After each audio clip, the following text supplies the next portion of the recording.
Imagine trying to read a text though from Cam. You ever see his fonts and shit that he uses? It's like some upside down. He's using he's mixing every single fucking language He that you is? can. Yeah. He's got. How do you see that? Where do you see that? It's tweets and stuff. Oh, it's tweets. Yeah. I thought it was Fucking text, weird. yeah. He's using like hammer stamps and shit overused, and it's like Motley Crue fucking. awesome. You don't really know what it means. There's like code within his fucking It's like code. Did you see the picture of him and Aaron Rodgers next to each other? Yes, that's going Aaron looks like viral he's in right a now. cartel that retired. Yeah, Aaron looks aged up, man. Aaron looks. Yo, Brady looks great. In his mouth. Yeah. He just looks He so looks weathered. fucking hurt. Yeah, he's cooked. Yeah, He's gone, man. he's- Well, Aaron? listen, he was looking for like that Jeopardy job and shit. You know what I mean? He really was. Yeah, he was doing that. But that's the thing too, is like, you settle down. Love is the greatest thing ever, except for your motivation, especially in athletics. It's like, that's like it's the beautiful curse. Right. Love. Very true. Very true. Honey, do you need to practice today? I know. I was with a girl back in Boston, 93. I'm trying to get the fuck. Oh, we can swear, right? Yeah, I'm trying to get the fuck out of there, right? Yeah. I'm ready to go. Well, this is funded by church groups. I kind of sort of, get in with this girl that it was like the high school sweetheart I missed, and we meet at a reunion anyway. Yeah. But I this remember, is, you're already popping at this point. You're already I'm like, known. I'm not under the radar. I'm almost under the radar, which is a Right. good spot to be when Yeah. you're coming up. Like, Right. oh Yeah, yeah, but she two knows, people are talking about me. But she knows you got something going on. She knows Like that people are talking, like remember Dane? Right. He's out in L.A. now. But I saw him on the Tonight Show. It's me too, because I'm doing shit like I'm doing this fucking move before gigs. I'm like, something's happening. Right. And I remember one night I was like, I would go to the clubs even if I didn't have a spot. I had to go. I had to be around it. I had to, maybe somebody won't show up. Maybe somebody's late. I can get on. Right. And I remember this one night, being like, honey, I'm gonna go down and try to get on at Nick's Comedy Stop in downtown Boston. And she goes, babe, it's raining. And it was like, I almost thought, well, it is raining. Why should I go down? But thankfully, I did the right thing. Broke up with her. Which is the right thing, to go or not go? Because she has a point. A lot of people really going out in the rain to listen to comedy. I don't know. I was like, yo, she's kind of smart, man. I'd be like, yeah, you know what? No. I'm gonna stay home. It was getting too. I'm sitting there with two pugs, patting them at the same time. Is this the girl from the reunion, though? This was, I just like- wanted to know if you were like throwing, game at the reunion because you had just kind of. I did throw game at the reunion. Yeah, because I was like a wallflower introvert in high school, and the girl that I always desired walks into the reunion. Right. And at this time, I think I did like a Letterman appearance. In Arlington, that was a big deal. It's a fucking huge deal. I walk in there. I mean, as a comic, it was a huge deal, but especially locally, it was like some, worldwide news, right? And I remember walking into the reunion, and I see this girl named Kim, and I saw Kim, and it was one of those moments where she looked unbelievable. Right. And I'm a different guy. Like the whole mechanics and my origin tale is no longer. I walked up to her and I said, and I quote, it's great to see you. And she kind of was like, I could tell I was a little enamored because, wow, you got out of this high school and you were on the TV. And I said, it would be a shame if you left here tonight without knowing you're the most beautiful woman in the room. It was great to see you. In the room? Walk away. In the room. Yeah. And then like 10 minutes later, she came. She's like, do you want to leave and just get coffee at Hojo's? That's the best shit. But that, listen, they always say you'll never be as famous anywhere as you'll be in your hometown. That's right. always. Yeah. Like, hey, listen, there's a free slice of pizza waiting for me anytime I go back through Arlington. Of course, man. You'll always be able to go back there. Now, you're a Boston dude or a Mass dude? Yeah, Boston, right outside, 10 minutes outside, Arlington, Massachusetts, born and raised. Yeah. Right. Yeah. Born in Cambridge. Is that a little more burbs? What is that? Yeah, it's like low blue collar. It's kind of one of those towns too that like the further east you went, it get a little hinky. But it was good, and it was one of those situations where it was. I grew up in an environment where there was just enough desperation to get out of there, but just enough comfort to not be so traumatized. To have to leave because you got I'm assuming like a lot of those people, they don't get off the block, man. Which is the same thing for Long Island, where I'm from. Where I'm from. But yeah, originally I was from a working class area in the South Shore of Long Island. Then I moved to a wealthier area when I moved schools. But in the working class, I feel like a lot of those people who I still see on Facebook are still in Baldwin. Right. Yeah. Or places like that. Maybe they moved one town. Hey, now located in Oceanside. Right. Or have now moved to South Belmore. But they're like fucking 15 minutes. That's right. from the point of origin. There's right? something alluring about being, in Arlington and looking at Winchester going, if I can just make it there, I'm set. Right. And I do remember a time in my life where I was, put all this heart and hustle into my early stand-up. And I was plowing snow. I was delivering the Boston Globe. I was a dietary aide in a nursing home and working at Video Horizons video store. I was I was a business guy. Did you ever get the uniforms mixed up and like show up in the fucking video store office to be a dietary aide? No. If you think about all those I jobs, got the Blockbuster guy. He's shooting me with shit. Yeah. think about all those jobs and stand-up, I could always wear my own fucking shirt. Right. And any one of those jobs, it was like, at least I can wear what I want to wear. That should be a prerequisite. Go, I will do any fucking job as long as I can come in my clothes, shirt. work in the clothes that I show up in. But it was putting in the work and then being like, okay, wait a second. If I can put in the work and make myself comfortable here in Arlington, what if I went for the big dream? Right. What if I put that much into the whole shebang? Right. And that was the beginning, formative years back in Boston on the comedy scene. 1990 started that mission. So at what age, at what moment in your life were you just sitting there, you was like, I got to get the fuck out of here? Like, I love Massachusetts, I love Boston, but I got to get out. Yeah, it's probably a mixture of things, but one thing that always struck is, when I worked at the pizza place, and sometimes, the old timers would come in, and every story was, I had a chance to get the fuck out of here back when. Or there was a lot of glory days kind of conversations, and from time to time, a mentor type would be like, if you have any chance to get out of here and see the world, do it. Right, yeah. And my dad also, not to get too down the road, but served in Korea. He was a ball player in 1952. The Boston Braves were scouting my dad. He was he was a BC graduate. He's still on the record books, like holding for basketball, free throw, like athletic background. All this tenacity, decided to serve our country instead of the baseball career. And even when my dad came back, it was that thing of like, if you can get out there and see the world, if you can give back to the military, if you can move people, if entertaining is your thing, I'll support it. Right. But fucking kill it. Do it. Right. Do it. Don't Be the best at it, do this halfway and be whatever the terminology. My pansy son who is in the aughts. Yeah. It was like get on the record books. Right. I'm on the record books. Can you? Yeah. I'm his only son. But you are on the record books, man. Absolutely. I go through before everybody comes on here, I jump on their Wikipedia. You got a fucking dense ass Wikipedia, bro. Oh boy.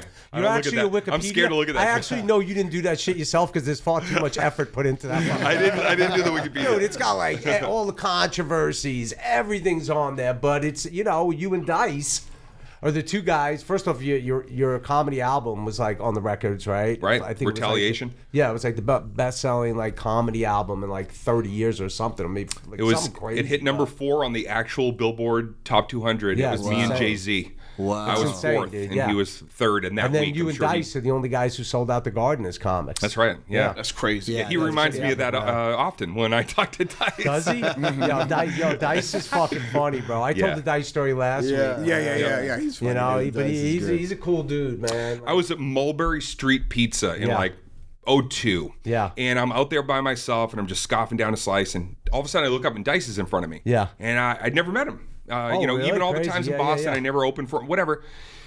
And we have a 40-minute conversation. She sits down. I remember we talked about my, dad. We talked about a bunch of stuff, and then we go our separate ways. A couple of times we see each other at the clubs, and then about 2 years ago, he calls me in the middle of the night. I pick up the phone. I'm like, Dice, and he's like, yeah, hey, wanted to talk to you. We start talking about this thing, and then I go, do you remember when in 02 I met you outside of Mulberry?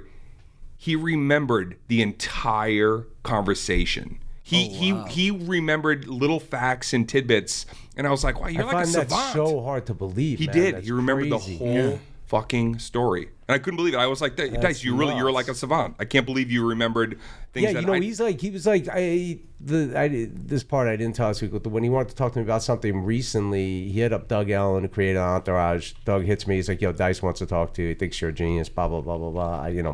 Basically Doug's way of saying I don't.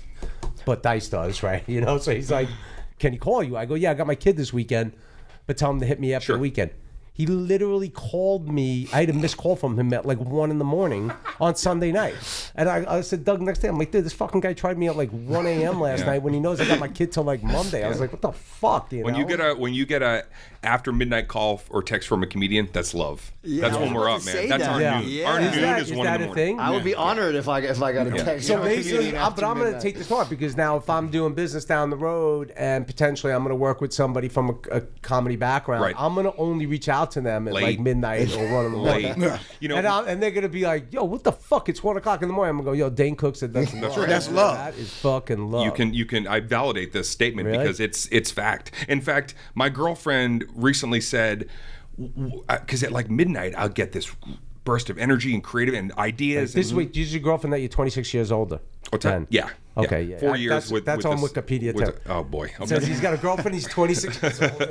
Yeah, I was 26 years older than the mother of my son, or 25. So Yeah, it's similar, something like that. To us, it's Yeah. like, huh? Who cares? But Yeah. To but them, she was it's like, gotta "Where's be this like, energy come from at midnight?" And I was like, "You got to remember, for like 30 years, I'm geared to be on at midnight Right, because of course. the midnight Of course, show. yeah. You know, I did that for 20 years straight. Never had a weekend ever."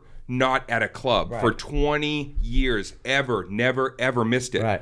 And so I get that energy at midnight. You hit me up at midnight, we're talking for a So little bit. you would trip if like if you were not booked, like to go like if you weren't touring or you weren't hitting the club Yeah. circuit, you would melt down. Like, is that like a thing? I that wouldn't kept have you melted grounded? down because I never was not booked. I kept myself booked. Once I started breaking through from Boston, and then it was like I was a big college act for a lot of years.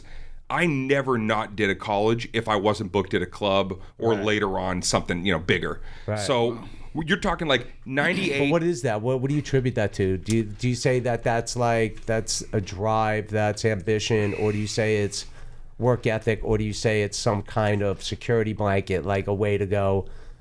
You know what I mean? Like If I a had way to boil to it feel like down, I'll never be honestly, unemployed as long as I can keep. It's fucking love of the working. game.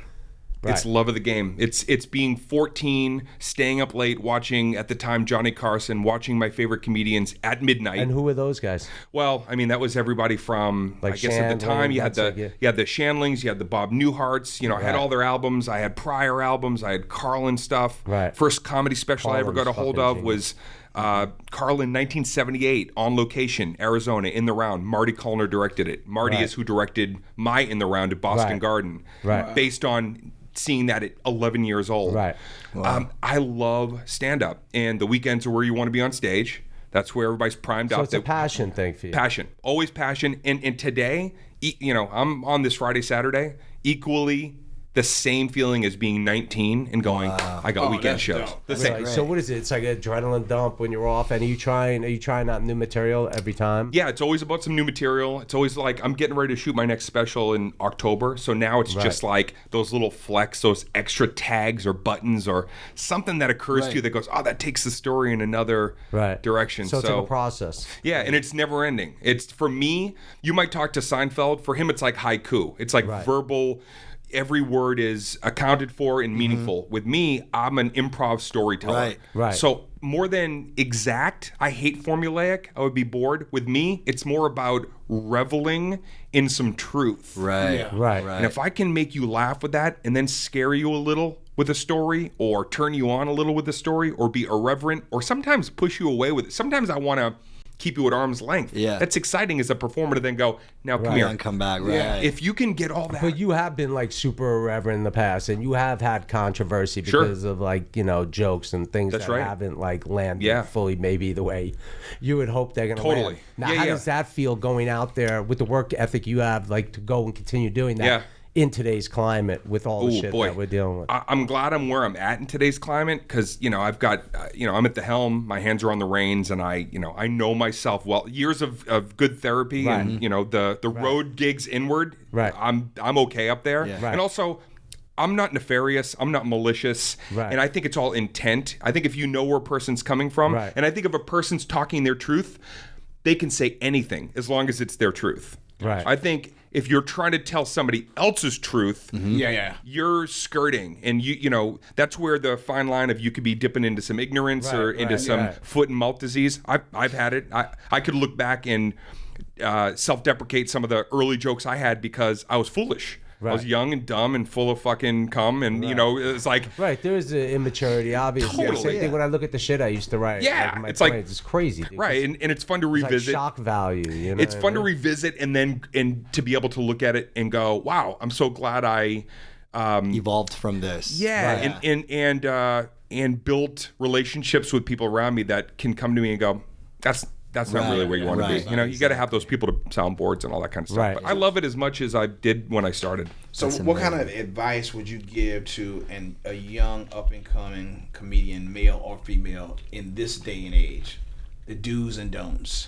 Yeah, you know, I talk to a lot of comics, especially like I'll do clubhouse chats and we'll get a bunch of comics in there, and especially new comics, and there's a lot of people that want to, you know, get into the comedy game, and the one thing I kind of, you know, adding it to this conversation is I tell them, because cameras are on more and you're going to say things to shock people, comics want to tear down the walls. Right. That's the whole goal. Let me hold a mirror up. Right. I'll take the hit to get the laugh off of hopefully something I'm going to show you about you. Right. And that might be I'm showing you the stereotype. Right. But if you're not keen and you're not intelligent and you're not well versed in the language of you, that's going to come off wrong. You're going to get canceled. You're fucking done. Right. Because the club owner, and it's a corporate-owned club, and you're not getting back in there. Right. So I try to really instill, I don't want to tell a young comic how to do anything. I want to keep everybody away. But don't you think those mistakes are part of the process to getting to the place? But those mistakes, Rob, now, if you fuck up now, you're not even getting a chance to come back and say, so what you're saying is the stakes are fucking higher. The stakes in comedy, sadly, it's the last place that we should be rubbernecking. I was just about to say that. Last place. So look at all these comedians that are coming out saying like, oh, they feel like they're being censored. Yeah. They feel like this cancel culture is fucking whack when it comes to comedy. It's killing fucking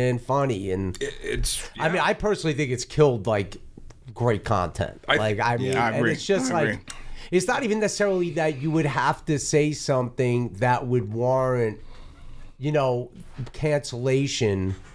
That is what I'm considering to be great TV. It's the fear of, oh, how are they going to look at this? That's it's the fear of optics and the fear of perspective that is causing people to create in a box, in a vacuum. But the counterpoint to that, though, is it's also getting rid of a lot of the flotsam and jetsam that shouldn't be doing stand-up in the first place. Because they're ignorant, and not to a point of like, hey, I'm just trying to figure out a way to entertain you and knock up against you. Well, there's nothing worse than offensive comedy. Right. If that's what you mean. Like intentionally offensive where you're like, shut the fuck up. Yeah, you know what I mean? Where I've seen bucket loads of it over the years, and they don't last, and they go away, and all they end up doing is making an audience feel hurt and upset and objectified and misogynist. It in some ways it's thin the herd. Right. It's taking them to task. It's taking them to task, keeping them out of that wasting the stage time for people that really want to grind and work. So the comics coming up now, I think they're the hardest working. They're the most entrepreneurial. Right. And my job as kind of the old bull now is not to tell any comic what they should do, how to do it. It's to keep everybody the fuck away from your opinion of what you think. And so you said, be truthful to your experience. Look, man, Chappelle, I love Dave Chappelle. The best. I fucking love Bill Burr, right? Those are two of my favorite comedians out there. Both those guys go to the fucking line. They go to the line. To the line. They're like, you're full of shit. Because you know what I mean? And it's like, Bill Burr say some shit, man. Yeah. Dude, Chappelle always say shit. Dude, listen, I was watching Chappelle, and I got some family in-laws and their kids going through different transitions and stuff like that, and just some of the shit Dave was saying, about transgenders and different he doesn't give a fuck. It's like, dude, I was like this. I was like, oh shit, this is crazy, but it's so true. Right. You know what I mean? Like he was saying, like what if he woke up one day and he identified as Asian? And that's all he knew. He walked around. And like an Asian person, I was like, yo, dude, who fucking brain goes there? Yeah. Because Dave is a transmitter. Dave is beyond. Dave is the best ever because I was 19 working with Dave as a kid in New York when he was, 4, whatever. He was already like a kid on the rise in a transmitter even early. Wow. Early when we were just kids, scrubs around New York. Right. And the thing about Dave now is he can talk about, hot button, whatever, and he's going to get embroiled. But it's also like Dave is doing exactly what I said of mirroring in getting into the things that are on people's mind, whether you want to admit it or not. Right. And that's going to make you the subject of pushback. It's also going to be funny. But when I said Dave doesn't give a fuck, what I meant was that Dave has already walked away from this business. Right. He'd already walked away from his town. They were like, here's $10 million. He's like, fuck 10. you up. It was 100. No, it was like a 10. I think it was like $100 million, man. It was a big on the front of USA Today. It was he was gone for 10. He walked away for 10 years. It was a $50 million deal. 50 or 100, yeah. No, it was 50 so I say million. 10, he says 50, he says 100. No, listen, it was 50 million. It's 50 million. By the way, left for 10 years. I left $1,000 at Quinnipiac College once. I said, I'm doing 40, not 50. And I just want you guys to know that's the kind of stand-up guy. Exactly. Just grinding it down. He walked from that shit. That's right. And he was like, you know what, I'm not for sale like that. And then it was crazy because he actually did a special and he pulled up this Iceberg Slim novel Pimp, which I actually own the rights to. And he went through the whole book, and when he started explaining the culture of the pimp and the hoe and all this shit, at the end he's like, this is why I walked away. So, you know, there's a interesting kind of, you know, psychological thing with Dave's relationship with the way the business functions as like an organism, right? Yeah. Right. So he's not scared to walk away. Right. If you're not scared to walk away, it's hard like, to get. You could, you know what I mean? Like, you can push it a little bit. I think for like guys like me, I have a kid in school here. You know what I mean? I have like a baby mom. I have a life. Yeah. I'm not really trying to like, you know, push this shit as far as I can push it. But I also don't want to feel like I lose a voice and I don't have the ability to say something about the way I see the world either, because I'm fucking too scared to speak. Yeah. So, sorry to make it sound so like it's corny when it comes from somebody who is a performer as well, but art, you know, it should cause people to have opinion. Of course. Art shouldn't be a watered down, like, are we all... Yeah, we all agree this is lovely. Yeah. It's like, no, Like, art it's just should... like Olive Garden. It's just like everything you see is Olive Garden. You know? I just want to cut to the one person who's like, did you watch no, Olive I have Garden? something to say about Olive Garden. You know what I mean?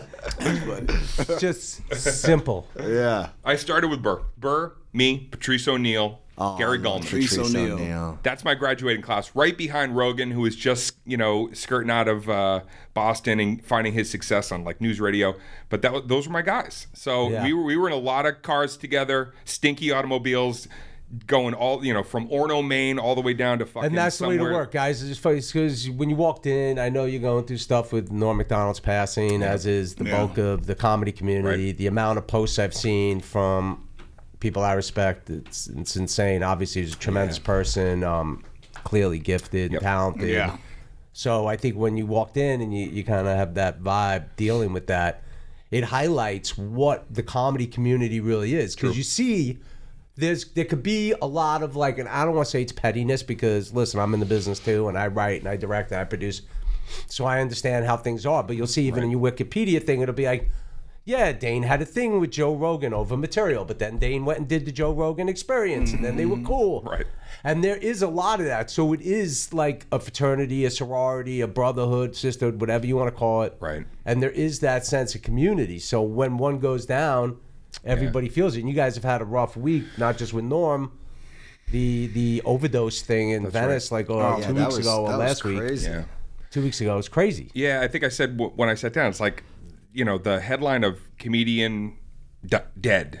Yeah. I think, you know, I think it's the weirdest, worst kind of headline. I don't know. Well, because it's going to be the same headline for you. No, It's not even like it'll that. be the hits you same like such a- headline. But when you see it, Yeah. when it says comedian died, like your first instinct, everybody, you see someone that brought so much laughter and happiness. So much Yeah. light. Yes, That's it's it, yeah. it's something very. But you just saying it somber says about comedian dead, or you saying it says Norm Macdonald dead? Well, specifically him, but anytime you see the fate of a comic, especially one that's been like a national treasure, one that's been in the zeitgeist, in and out of our lives, you know, people that, you know, it's like somebody like Norm, like people were seeing his shows for years and years before and after SNL. We know him from SNL. Yeah. But and so when that mic is down for him for good, I wish I could explain what it feels like in my body, but as I recall sharing backstage time with him a lot in the Laugh Factory, there was a good 5-year period he was there, you know, most weekends we'd be on gigs together in his big hockey shirts and just it just feels, I'm still feeling what I'm feeling, and it's so odd. Look, man, anytime you lose like somebody that, you're working with who's a colleague, but also somebody who's a friend. But also, I think the reflection, like I wasn't kidding when I said, when you see comedian dead, someday that will be you. You see writer, director dead. Someday that will be it's already been me. I've had that headline. Not metaphor. Trust me, I've had some reviews that were obituaries. It's over, it's That's game funny. over. But it's a reminder of like the fragility of the whole experience. Yeah. Man. It ain't gonna last forever. Right. It's a ride, and when one of the homies goes down, you realize, man, it's just it's a fucking ticking clock. It's because you look at the picture of the little kid, and anytime they always show one of those pictures, and I saw the one of Norm, and I could get emotional thinking about it because it makes me remember exactly the moment where I felt no value, and then somebody laughed and I felt I had value in the world. Right. And so when I saw the picture of Norm at 8 in his little first suit that he wore, it made me go, oh, I know that kid. Yeah. I wish I could have been friends with that kid because I know that feeling of where do I belong, and I don't feel. It's an interesting thing to look into the eyes at. It's funny. Somebody made a collage of my dad. My dad passed away, I think, probably 8 years ago. Somebody made a collage of my dad around his funeral time, and I was like, shit, I want a copy of that. And it's framed, it's by my bed, but it's all pictures of him in like Coney Island at like 5, 6, 7. And I look at my son, who oddly has like some similar features to my dad.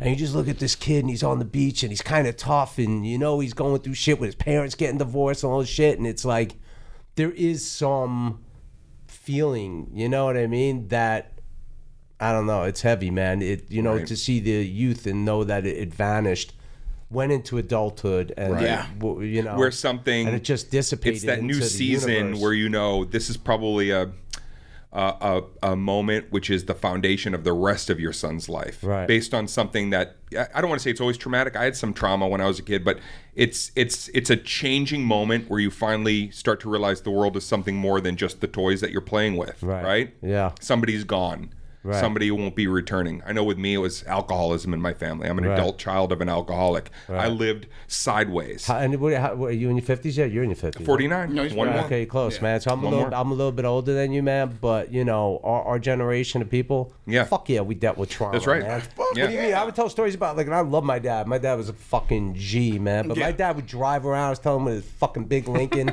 drinking Budweisers, fucking cigarettes, dead of winter, the windows up like I can't breathe. He's like, calm down. Driving like shit, dude, you fucking like, you know what I mean, like fighting with people in the streets, like shit was lawless, man, in New York in the 70s. My dad, they didn't have like drunk driving. It was like cops would pick you up and take you home. They'd be like, my dad would come home from the DAV where he'd hang out, and he'd come back in his 1978 Lincoln Mark V town car. That's what we had. Which was like driving a fucking city block. Yeah, it was massive. Right? The wheel was like a school bus. Fucking huge, dude. Huge, man. Oh my goodness.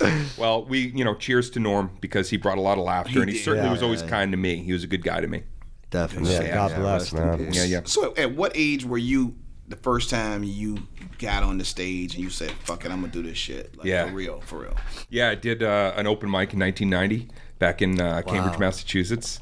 Got on stage that night, and I remember when I left the stage, it was like everything I thought stand-up would be until that point was validated. It was as cool, as thrilling, as scary. And I remember like running home, like running to my car where I remember running in Cambridge, and I was so excited and jazzed up. And I was like, I'm going to do this for the rest of my life. It was not like, I think I'm going to. It was like everything I thought since I was 11 and started escaping through stand-up comedy, I'm that. Yeah. And I went back home and I said, Mom, because I told my mom at 15, I said, if you support me on this, when I graduate, I'm not going to go to college. I said, I will play Boston Garden. I will play Madison Square Garden. I will be on HBO. I'm 15. And my mom's like this. That's crazy. I know. You hit that shit. That's crazy. My mom was like a real soothsayer, man. Yeah. She knew she goes, I know. And she was quirky. She was very funny, very animated. And my physical comedy. On Wikipedia. This guy on Wikipedia. Jeez. Your dad was the straight-laced guy. He was stoic. Yeah. He was a ham, but like understated. Right. You didn't know he was fucking with you or joking with you because he was very much like, oh, really? Rob, great. Love it. Sounds good to me. You had to kind of get into his vibe. It sounds like Rob Riggle or something. And so he was like real low pro. But your mom knew it. My mom knew it and validated it in that moment. So there I was getting home that night from my first open mic. And I said, this is going to take me a while, but I know I'm going to make my mark here. And she never didn't believe it, you know? So all those early gigs and a lot of shit gigs and bar gigs and hell gigs, she was at a lot of those, you know, she'd be the first person to be like, oh, baby, you bombed. That was like... That's good, though. It's a good... That's like, so amazing. Showed you that you had somebody But she to was get the truth also from. saying... But you've got something different from all these other cats that are up there. And I'd be lying if I didn't say, I knew it. Right. I knew it. I also knew I had a secret formula that nobody else was figuring out, which was the boom of the 80s was over, the big comedy boom. The 90s got saturated from Comedy Central and shitty comedy. Comics that weren't ready to be on TV, they were throwing them on there. So they were bad. They'd be on TV, 5 minutes funny. They come to your town. They couldn't do 55 more minutes beyond that. So it ruined stand-up. So I was coming up in the era of ruined, oversaturated, the boom is over comedy. But I knew something nobody knew.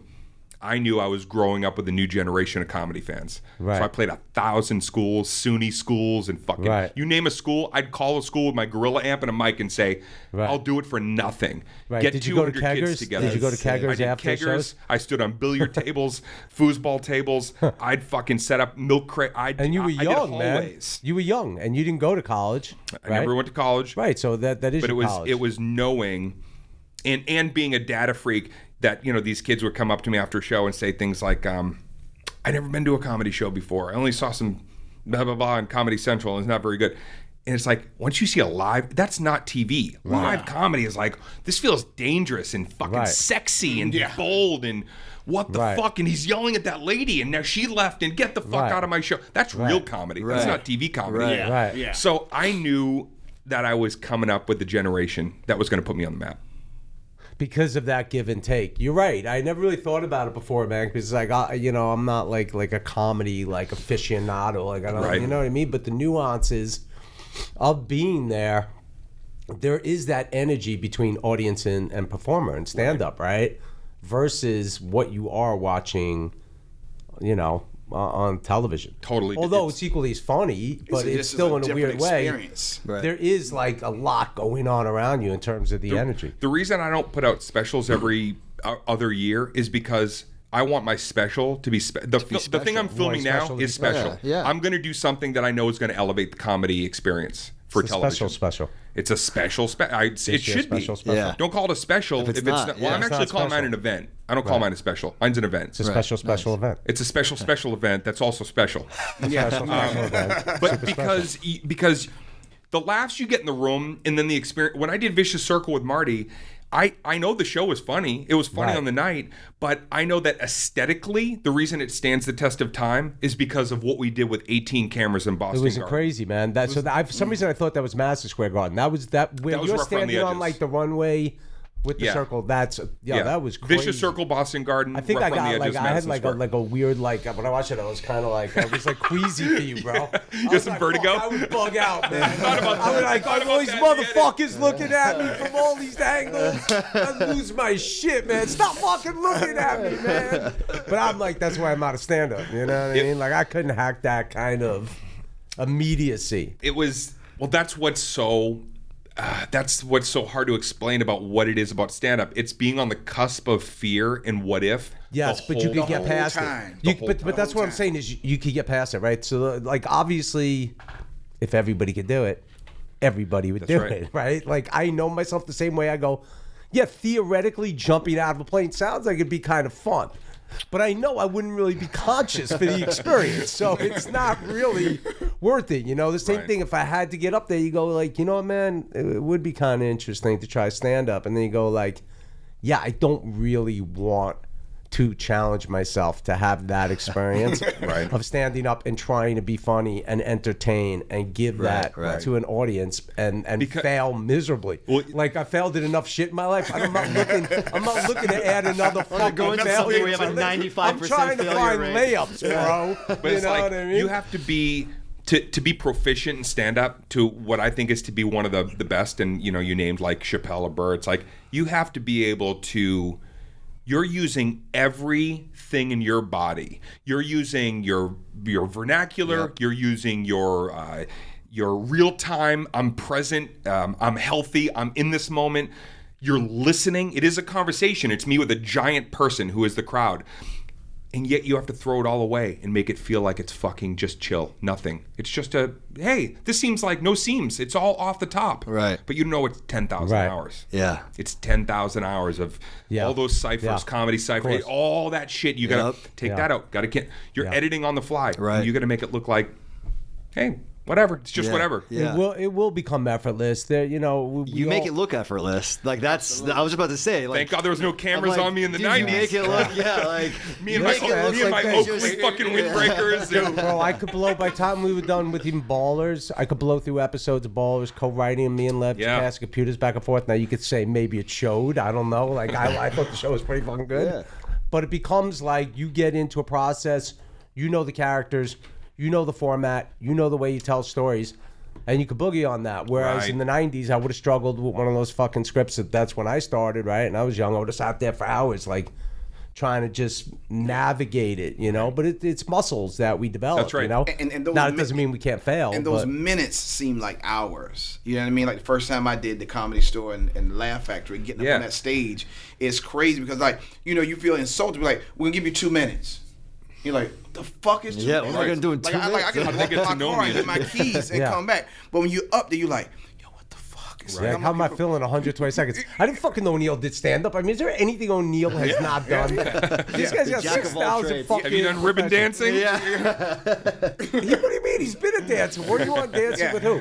I was a dancer for but were you on Outkast, Puffy, Dance with Aaliyah, Little Kim. It makes a great video, right? It makes a great video. And I did stand-up for a couple years. I did shows with Tiffany Haddish, Mark Curry, a bunch of people at the Comedy Store and the Laugh Factory. Yeah. Amazing. Laugh Factory, Tiffany Haddish, 13 years old. Yeah. I taught her stand-up comedy that summer. She was in the foster program. She came in for comedy camp. I meet a young Tiffany Haddish with maybe 15 other foster kids. Myself and one other comic taught her stand-up every Saturday. And let me tell you something. I can't say I really taught her stand-up. She was already amazing. Yeah. She already had the sparkle that you don't see often from new performers. She had it. I remember talking to whoever was next to me and saying, this little girl is funnier than some of my openers. That's crazy. Wow. Already. Natural ability. Phenom. Yeah. Tiffany Haddish. I get goosebumps. I love her. That was an amazing. Yo, that's awesome that you did that, man. That you threw down. That you throw down for people, man, and help bring up another generation. Man. It's all about what I said earlier, though. My role as a comic, as a collaborator, is like, I'm not trying to tell you my thing, my way. No, but being a mentor that's not and giving work. you time to keeping people. Everybody, all the noise. Figure your shit out. Right. If you come from truth, the truth is the most alluring, powerful form of entertainment ever. And if you're doing the truth live, that you're transcending. It's something beyond. Yeah. The problem though is that nobody knows the truth anymore, and nobody really fucking knows what to believe is the truth anymore. And we live in a world it's tricky. That's become so polarizing.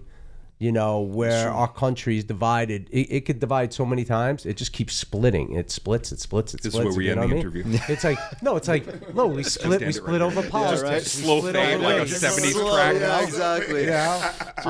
No, we talk about a lot of this shit on this show, Well, that's why I was happy you guys wanted to have me come in, man. I was like, all right. No, dude, I was stoked when it's like, Dane Cook's coming. I was like, oh, shit. And it's like, your energy is the funniest thing is Jay hit him up. He goes, we should call Dane Cook. I go, yeah. And you're always at the gym. I see you at Equinox. I'm like, oh, there's Dane Cook. Yeah, and I bumped into Jay at some Fat Sal's or some shit. You did? I don't know. He's like, I'm going to hit up Dane Cook. And then you hit my boy Mo.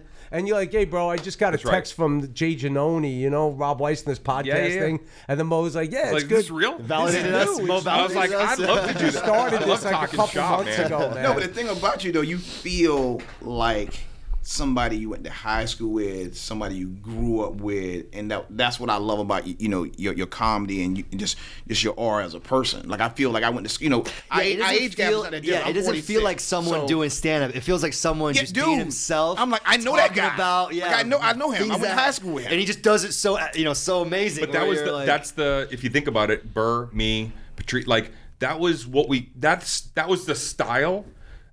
The style in Boston was. We're all on the fucking stoop, and everyone's throwing their stories of the summer in. That's cool. And whoever's stories are better, talks more. That's so funny. And that's how we fucking. That's a good pulled way ahead to in the do pack. it. So I take that as a compliment, because the first reviews ever, whether I would last or cheer or jeer, was like, but this kid's on the stoop. He's throwing out, and I was very bombastic when I first started. It was like, it was more energy, less writing, but it was still that thing of when I locked into one nostalgia piece that you were like, I have a speak and spell. Yeah. It was like, do you get inspired, sit down, write? Do you write and wait for the inspiration? You know what I'm saying? Like for me, like people would be like, well, you spend 3 hours a day in a fucking gym, you're not even home writing. I'm like, well, I'll write when I'm ready to write. Like I've never been like, I've never fully considered myself like I'm a writer. I get up, I have my coffee, I write 4 hours, then I go about my day. Like I don't do that shit. I usually write when I'm like broke. I write on stage. Gun to my head. I write on stage. So you're in the moment, like, so you're writing as you everywhere you're going. Yeah, my style. If I've had to think about this over the years, it's Sandbox Style. What is that? There's 4 corners when I take a routine on stage. In those 4 corners, I've cultivated a big laugh, but I want to live in the middle. Because if I live in the middle and I can improvise, but I know I can go to a corner when I need to laugh. It's stand up. Got it. If I live in the middle, I can find something real any night. And know that I don't need to be. Your corner with the laugh is the backup. That's your backup corner. Yeah, like, I know how the story goes. The story's always going to go to the same, hopefully funny ending. Right. Every joke is a 3-act story. Right. So the opening, the middle, and the finale of that is let me live in the middle, because whatever the mood is that I'm in my life, that's my truth. And so I don't want to be false on stage. So how can I meld the two to still tell the story, but how I feel about that story today?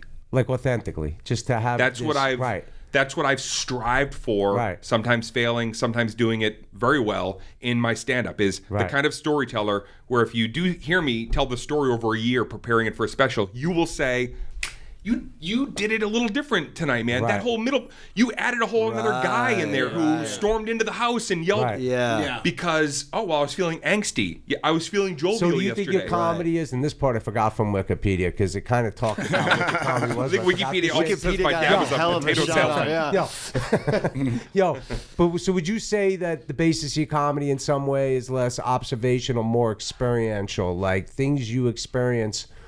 Just storytelling with LPMs, laughs per minute, we call it in comedy. If you have a story, you want to have the LPMs. Otherwise, it gets maudlin or it starts to turn into a fucking TED Talk. Right. Isn't that the way they do sitcoms, too? I've never been involved in like a multi-camera sitcom, but it was supposed to used to be like X amount of laughs per page. Yeah. I wouldn't know how to do that. Like, I like to think I write a lot of funny shit. I didn't know sitcoms were broken down like that. Yeah, that's what people say. I mean, I never did that. I always do like basically single cams and, and try to do them cinematically. But it's LPMs, but it's also...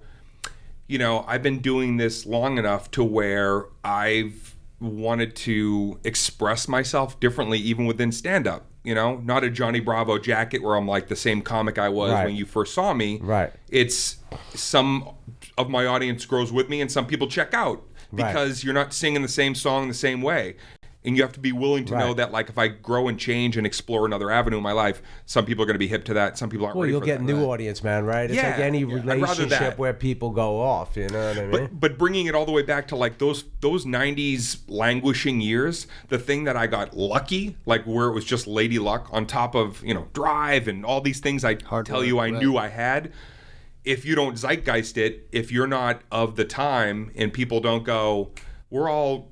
seeing what you're going to do with the real spotlight on you, then you're not going to have a moment. Where I got lucky was once the internet started becoming more legit, all those college kids, every single person I meet, greet, shook hands, partied with after, finally when that hit MySpace, I went, holy shit. This is where I can get... I wasn't getting a TV show. Nobody was putting me on TV. I was too big. My comedy was too broad. I couldn't sit still at that time. I was still probably too big. I'd be in auditions moving around like this. I'm a police officer, man. So it was like the right thing at the right time. The 10,000 hours from all the 90s. And then MySpace was like, now I've got the numbers. Yeah, you were like the big MySpace comic too. It was the game changer. Yeah. And then came all the movies, the everything. shows. Everything came because I could finally... the business just wants to know. You putting the asses in the seats, and I finally had the numbers to go. Yeah, look, legit. Right. And did you do like I know you did something? Did you do Employee of the Month? Was that? I did, yeah. And that was, do you know? Did you remember Jay Leggett who wrote that? Yeah. Jay and Jay Greg was a Coolidge good dude, man. I was working on a project with Jay when he passed away. Really? Yeah, and it was crazy because he was worried about I left because it's just so dark and bananas. But first off, Jay was he was a big dude. Jay was a really big dude, and he would always come. Big? No, he was heavy, super heavy. But he would come over to my house all the time, and he would have big gulps, and he'd smoke half a pack of cigarettes. And I go, bro, what are you doing to yourself? You have to stop. And he's older than me, so at the time he was probably deep into his 40s, almost 50. And I'm like, you gotta stop with this. You gotta stop with it. And he was stressed out because his mom in Wisconsin had COPD. And he was just worried about her, and he went home to check on her, went hunting, and dropped dead of a heart attack. Oh, it's crazy, man. Crazy. And then what's even crazier is there was another guy involved in the project, and that guy was all over the news for murdering his baby mama in WeHo. This sounds like this should be the project. Yeah, right. This is a project. I'll run into the fourth guy who's my buddy Lawrence, and he's successful, married with kids, And we'll be we're the two survivors. Because the other guy literally chopped up his baby mama, dismembered her, drained her blood, and he had written a graphic novel about a serial killer baby, and he killed this girl the same way he did that. So it was what the fuck? And he fucking called me in the middle of the night. Note. Yeah, he just wrote a note. He wrote a truthful note. He wrote a very honest note. Bananas. But he made Jay was a good dude, to-do man. list. Yeah, exactly. He was a funny dude, Jay. He was on In Living Color, but I remember that you did his movie because he did two movies. He did Employee of the Month and Without a Paddle. That was one of those moments where you're like, all right, I'm either going to make a movie that's really bad, and this is my moment. Was it terrible? I can't remember. No, Employee of the Month was very popular. It was number one of the week. Still over COVID. Yeah. It was top 10 Oh, really? movies on Netflix. Yeah. I got to tell you, I remember sitting with Andrew Panay and Dax Shepard, Jessica Simpson. Yep. And we were sitting around, and they're like, "You think this movie's ever gonna?" I had been I got two offers to do either that movie or a movie called Beer Fest. Oh, that was a good movie. And I was like, "Really?" Okay. So I took Employee. It had a cult following, but I think Anthony Employee of the Month. Didn't Anthony do Beer Fest? Employee of the Month Master Mural? huge. Did he It did produce Beer because Fest? I don't know, did he? With Broken Lizard? It locked into. Oh, maybe not. Remember, I know he Office did Space. something like that. Employee of the Month was Office way Space more was great. popular. Office Beer Space, Fest flew under the radar. Waiting. We did Rob McKittrick directed Waiting. We did that with Ryan Reynolds. Right. And it was I got, again, lucky because I did the movie, but it hooked in a kind of a cult-like way to all that Costco. Right. Everybody knows Employee of the Month. People They're are all obsessed fighting with for that. that. To this day, people love that. I thought it would, yeah. being very honest, I thought one summer and we're never going I worked at a video rental place. So trust me, I knew how many comics were in movies that you're like, what the fuck is this? Right.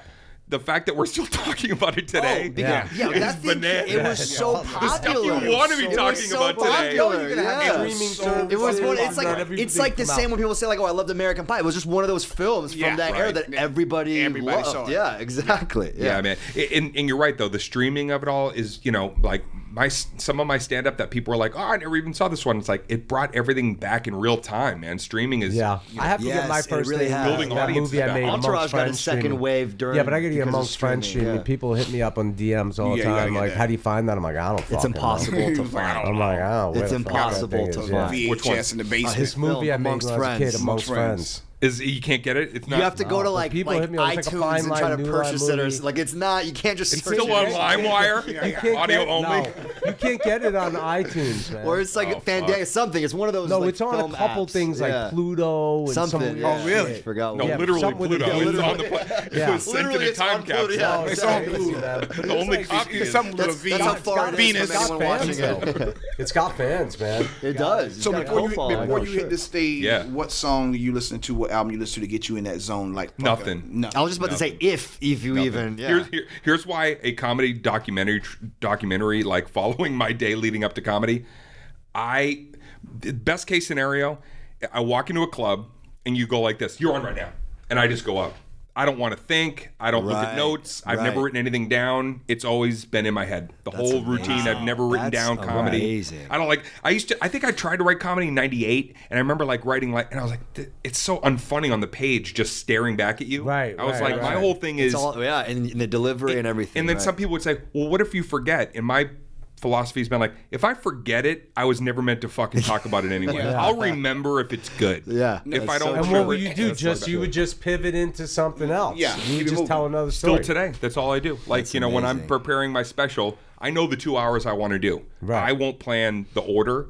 I don't know. I may know what I want to end with, but no, it's the what I think is going to make it enticing is the fact that I'm prepared. I've got all my stories down pat, and I'll find it the night of. Why it's crazy because you said something about on the Billboard charts you being number 4, Jay-Z being number 3, and it's very similar to Jay-Z. I've been in the studio with Jay-Z, and like a lot of rappers, they come in with these pads and these pens, and they write, Right. and literally I was in the studio with him, and he just walked in the booth and was like, Wow. and started rapping, Wow. and we're like, what the fuck? Like he just started rapping. He's like, rewind the track back and let me pick it back up, and it's like da da da da da da da da All in da his da da. head.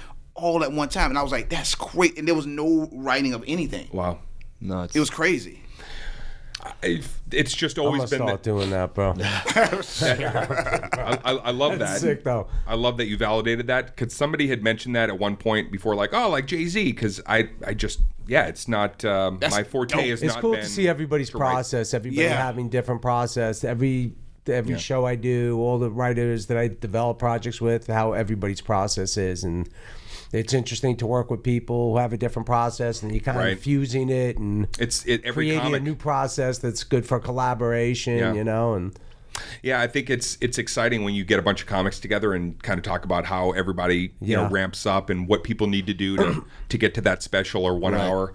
I know that I fell in love with language. My whole thing was early in stand-up, I heard a recording and I was like, 70% of this makes sense, but I need to learn more vernacular to paint verbal pictures. Right. Otherwise, I'm Right. saying fucking, or I'm saying, the thing that goes like, the thing. Yeah. I had to learn, okay, I can go there if I know the word. Right. So I spent a lot of years, honestly, like reading the dictionary and just reading.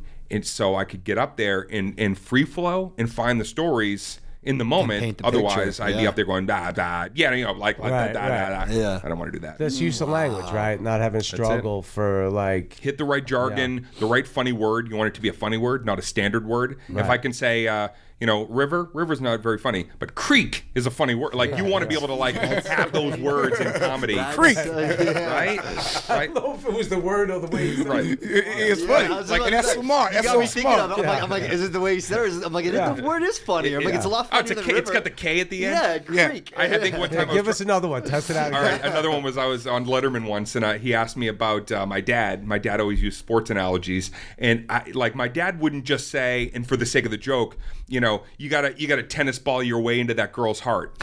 My dad would say, like a badminton phrase, he'd go, you gotta shuttlecock your way right in there. It's like, how is shuttlecock not funny? If you can't say shuttlecock and not get a laugh, but it's knowing the word versus like saying like, oh, just tennis ball your way or baseball. Right. No, shuttlecock is the word in Shuttlecock, comedy yeah. that you want to go with. Right. Smart shit. I love it, man. I could honestly late nights, New York City, especially, in the Village, we would just do this all fucking night. Talk Right. about your breakdown. How'd you get there? Yeah. I love talking shop, man. Right. This is my That's favorite so stuff. cool. It's good, man. The Yeah. it drives people. I think I go in and out of like my passion for the business, my passion for creating. I'm like I always feel like when I'm sitting there working on a project with people, I'm into it. But sometimes, the business itself fucking just becomes a fucking drag. Right. You know what I mean? Yeah. And you're like, fuck these motherfuckers. Not that there's actually faces to these people of this business, but it's been this 30-year relationship, almost 30-year relationship I've had with it, with ups and downs. And it's taxing at times, you know what I mean? But I love when I do sit down with people and I connect, and when something feels right and a project feels right, and like, this is a good opportunity, and not just a good opportunity in terms of like financial, opportunity. It's a good opportunity to grow to make something. do something great and have something people like fuck with and dig. Like, to me, that's been the best thing out of everything I get to be involved with. I get it. Is actually having fans. I'm excited hearing that because when you get that synergy, when you get a group of people like-minded who all dig the idea, it's rare, but the unfaces or the faces that are kind of there or not of the industry, they start to dissipate because you know that, like, okay, if I've got a little gang, right, then we can be in the unfuckable with. Yeah, exactly. You know, but sometimes when you're alone doing it, it's like. I have a hard time creating alone, but I've always had a hard time doing that. Like, I'm not good looking at a blank computer screen. Okay. You know what I mean? I'm good, like, being at a table. I'm good sitting with people and riffing. Then, like, shit just pours out of me. Think tank. Even if I just have an assistant who's just sitting there doing stuff. Like, I need to just go back and forth and let it come out. I need to pace around, smoke a cigar, dictate shit, and then I can sit down and write scene after scene after scene, you know? Yeah. It's the inception stages that are complicated. But I think for me, the same way you have that reaction with the audience in terms of stand-up when people like, I fucking love Entourage or Ballers. Ballers was my favorite show. Or How to Make It in America. Is that ever going to come back? Like, there's like, when you realize that people actually like the shit you do, that's pretty fucking dope, man. You know what I mean? That's the dopest thing. When it matters to somebody, you know, and they really, like, when they're more interested in certain elements of it, and I know this with comedy, than you even thought. Yes. They're finding other Easter eggs in your characters and creations. Think about, like, all the people that I've had in the last 15 years that have been like, you guys were the reason I moved out here. Like, with Entourage, I'm like, yo, don't blame me for that shit. Don't put that on me, man. That's heavy duty. Like, you know, funny. It was a fucking fantasy, you know, but. Well, you know, I will say, though, as much as, this, you know, as I've gotten a little older, sometimes the way the business works or the politics, or you can get cynical.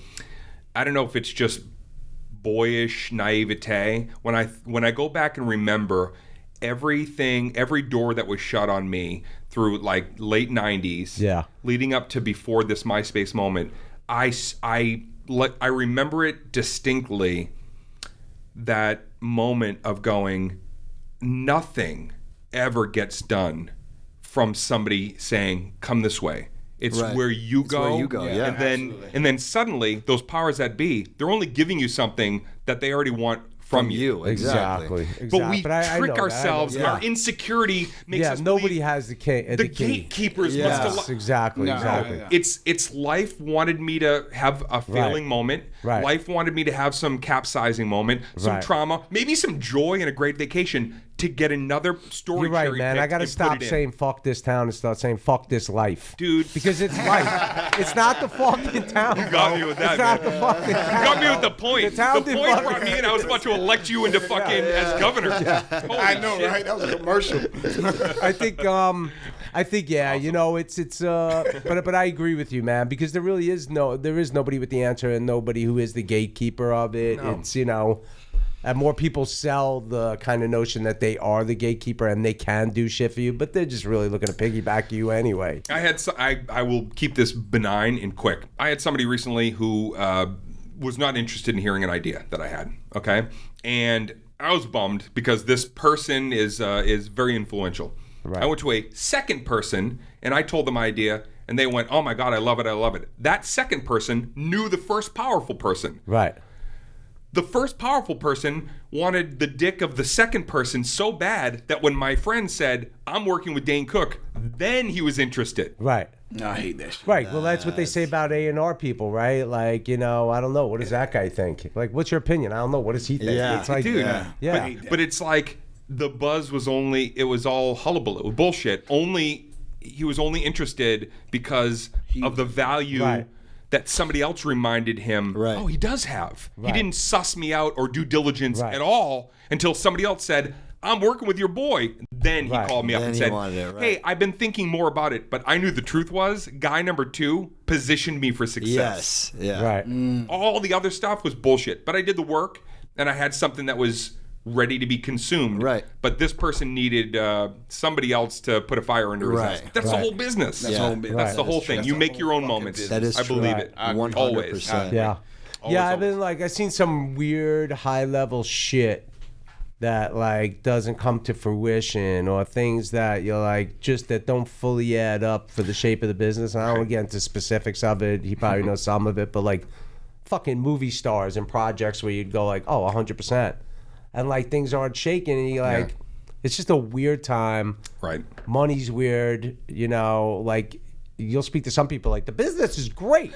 And you're like, it is? Yeah, and then you speak to other people, and people are like, Thank you, Lionel Richie. Right, and then other people will be like, I don't know, bro, is this ever going to recover? And I'm like, yo, you feeling it? Yeah. You can't even gauge if this business is a mess, if I'm a mess, if the business is great. Is a mess, maybe I am great. I don't know what the fuck is going on. The business is indicative of life, and life is a messy, scary. Listen, right now the simulation we signed up for. Yes. It's Are you on the simulation tip? Yeah, I've always I might be on it. I always kind of had that in my head too. Like, I'm like, what if I woke up someday in an egg? I die here and they unplug me in an egg. Like, it's like the end of the game. My girlfriend plays The Sims. Like dusting me off. Like, how else would you explain deja vu? Right? I think about that a lot. The Matrix. Yeah, exactly. But the deja vu is just your brain moving faster for a second in the event. But let me tell you, during COVID, this if we need a reminder of how it's like, you can't depend. Forget about just the industry. We're talking about just in life. When you have an idea, I had an idea over COVID. I knew Sean Penn for a little bit. Sean's a big comedy fan. Yeah. I was working with Sean on something else. Everything stalled. And then I called him up and I said, I have an idea to do something because I'm bored as fuck and I'm dying in my house and I miss stand-up and I want to help CORE, which is his organization. Yeah. And he goes, what? And I go, and I thought he was going to be like, don't call me with this idea again. Click. I said, I want to do a reading of Fast Times at Ridgemont High, and I want to do it over like a Zoom thing. Yeah, it's awesome. And they did that, didn't they? Yeah, but listen, he goes, oh, that's great. I called my team, and I go, I got Sean Penn to want to do a reading of Fast Times at Ridgemont High. Now, of course, everybody was like, no. What? He was just being nice or this. I said, no, legit. Like, let's start reaching out to some other people. For months, the industry, nobody would buy into that. Nobody really believed that So I called Sean. I said, can we call a couple more people? I think we'd call Julia Roberts, and we got her. And then he's like, next thing you know, we got Brad Pitt, we've got Jennifer Aniston, we've got Morgan Freeman. Yeah, it was huge. Yeah, dude, we had the biggest stars on the planet on a Zoom, and we read Fast Times. Brad Pitt wore a fucking Pirates hat. He brought props. That's his. Nobody tell me I can't get shit done if I'm on to a fucking idea that has that. Yeah, it's fire. crazy that originated with you, man. Yeah, that's fucking dope. But it's and I say like, yes, no, I did that and I believed in it and I wanted to do something that was for some joy that we all needed at the time. Yeah. But at the core of it is, how many times have I listened to people say, dude, no. Oh, no, exactly. It's not going to work. It's not going to work. I've been listening, man. I mean, I try to, like, in these conversations, especially we're talking about creative process, and we're talking about the business, even though I don't think that's really what our format is. It was supposed to be a bunch of fucking crazy people, but somehow everybody turned out to be rational and quasi-normal. So it's not, we're kind of You're the listening to the Cray light. A little Cray light right now, but, I try to be honest and transparent about everything, but the reality is I'm always grateful, and I walk around feeling, like, appreciative and that gratitude. Because there's far more shit that could go wrong in my life, man. I got a beautiful, healthy kid. Exactly. I live in a great house. I'm healthy. Yeah. Everything's good. Yeah. But if I'm going to talk about the business, I might shit on it on occasion. Yeah. Still love it because I'm in it. But respectfully be like, fuck you. It's okay. You signed up for that in the simulation. I did. You dialed that in. I signed up for it when it was funny. I had a girlfriend. And I had a girlfriend, I think, when I was like 20, right? Me and my buddy were in the car with her, and I was like, I'm gonna make a movie. Maybe I was like 22, and I started making a movie at 23. And she was like, you're gonna make a movie? It was a girl's name. She's like, what about entertainment? What about financial security? And me and my friend looked at her, we're like, what about financial stability? Future, we're like, financial stability. All this shit. And then you get older, and you're like, yo, those are important. Yes, those are important things. That's important shit. Yeah, it's important shit. It worked out for us. Right. Yes. Well, I mean, nothing worked out. It's not over yet. I mean, it worked out a little bit. Well, right? we're doing all right. We're doing all right. Yeah, we're surviving. We're doing all right. We're floating. We're not drowning. I knew. I'm saying, you know what I mean? But like, you want to keep striving and keep building. I knew Jerry Lewis. Okay, Yeah. I got Jerry Lewis became like my mentor in his 80s. Right. I met him at the documentary Method of the Madness. This is a kid I grew up like, Jerry Lewis, right? Yeah, of course. And I became not only friends with him, but he became in some ways like a father figure to me. At 88, he was still touring. Right. And I'd see him come around and do like these sold out shows where it's like grandparents, grandkids, their kids, and their kid. Like everybody playing like kutchers. Like where's he doing? No, he was doing like theater gigs, man. He was still doing like the Wiltern or whatever. Wow, and like, he was still packing a house. Yeah, on the prednisone. He was doing this thing and the whole fucking. It's crazy. And yet, I remember like going and seeing him backstage after, and it was like what we're talking about. But even at 88, he still was. I've got to get to this. Right. Still love it. Yeah. I got it. You know what? That could be. It's like we're in it, man. This is the rest of our life. Yeah. It's 88. Bro, 100%, man. People and Revel in the moment. By the way, man, like I never enjoy go, the like, Cray. I don't want. Yes, I don't want to retire. I would never retire. My dad never retired. I would never retire. What would that even mean? What does that even mean? We'll do what we do forever, man. Yo, Dane, thank you so much. Oh man, my pleasure. Absolutely. Thank you so much for hanging out with us today. Part 2 of this. Sorry about the loss of your friend, bro. Oh man, appreciate that. Thank you. Thank you so much. Thanks, man. Thank you, guys. For real. Yeah. Thank you. All right. All right. Thank you. The Cray. The Cray. The Cray. You've been listening to The Cray. Yeah.